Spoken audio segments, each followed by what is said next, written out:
Hi all, I'm Allison Schwanebeck, Director of Exhibits for the Science Center of Iowa and ASTC Conference Program Planning Committee member. We're so happy to have you joining us today for supporting and engaging differing abilities. We have a wonderful group of international presenters, Juliana Esposito, Gabriela Heck, Helen Pooley, Miranda Millward, and Maria Mortati. All presentations were recorded in advance, but presenters are live in the chat to connect, discuss, and answer questions. Thanks for joining us today. Hello everyone, my name is Gabriela Heck. I am a PhD student in education at the Pontifical Catholic University of Rio Grande do Sul in Brazil, and I am here representing the group called Accessible Museums and Science Centers Group, coordinated by Jessica Norberto Rocha, together with Marcelle do Carmo and Willian Abreu. As a group, we are developing a glossary of science for Brazilian science museums and centers, and I am going to show you some of our results.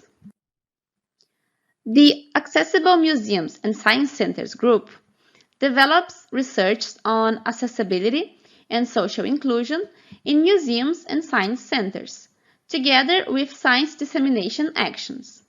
Currently, due to the pandemic, we are carrying out those activities online, which requires accessibility measures other than face-to-face, especially for deaf visitors who depend on the visual medium to communicate.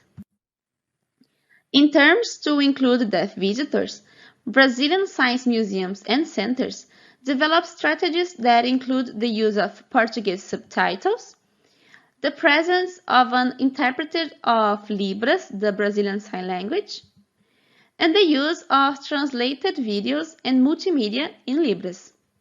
Nevertheless, we still find some barriers in the inclusion of the deaf community in the scientific field due to the absence of scientific signs in Libras, causing several difficulties in communication and consequently leading to a distance from the scientific and technological areas. Since we recognize that science museums and centers are allied to the informal science learning process, since they allow public engagement with science for many reasons, we believe that for deaf people, particularly, those institutions have many visual contents and multisensorial experiences that can improve communication in science education, expanding accessibility and promoting the creation and appropriation of new scientific signs in Libras.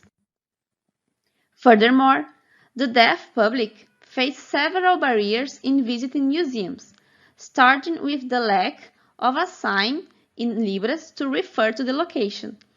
Often, the deaf person needs to spell each letter of the name of the space to be able to refer to it, which makes the visitation very difficult. Museums with their own signs are more accessible as they show interest in receiving deaf visitors, since they have been baptized by the deaf community, which means that a person of a group of people belonging to the deaf community creates a sign to refer to a person, a place, or an object. But it's not enough for the place to have a sign in Libras if the sign is not known or it's not used by the deaf community. In this perspective, the group MCCAC started to develop a collective glossary with museums and science centers signs, open to all Brazilian community to participate, to collect as much as possible different signs of Brazilian science museums and centers, and provide an online video with free access. The glossary was made available entirely in Libras with a Portuguese translation in the caption and audio description.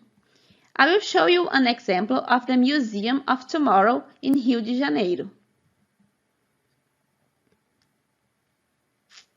It's rated Museum of Tomorrow. He's saying, hello, my name is Bruno. My sign is this.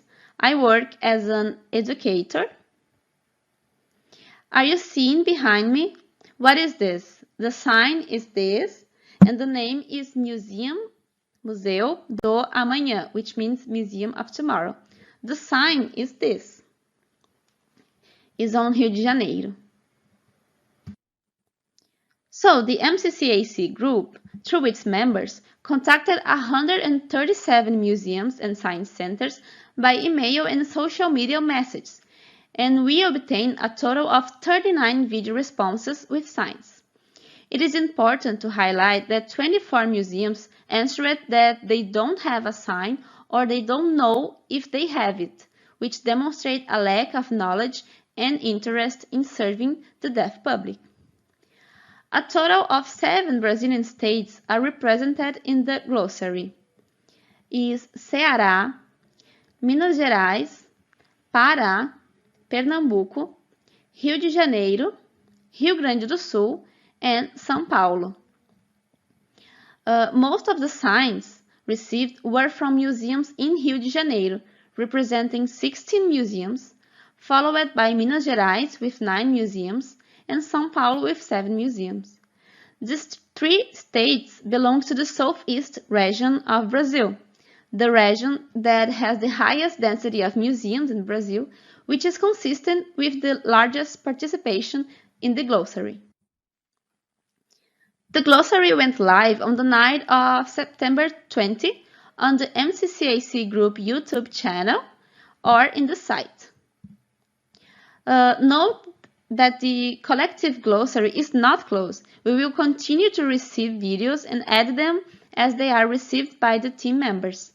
And interestingly, right after the launch, some museums felt the need to get in touch to send their sign as well, contributing to the maintenance of the glossary. And this demonstrates that the online dissemination of Brazilian museum signs has increased the interest of other institutions in presenting or even creating their own sign. After all, we believe that the development of the glossary could encourage the participation of the deaf public in communities in museums, in activities in museums, which brings countless benefits not only for science education, but also in terms of accessibility and inclusion from those historically excluded audiences. And with this proposal, we intend to expand the dissemination of those scientific places into the deaf community context, inviting them to participate more actively in the scientific field by visiting the museums. And that's it. Thank you all for the attention. You can find more information in this QR code here in the screen, and bye-bye.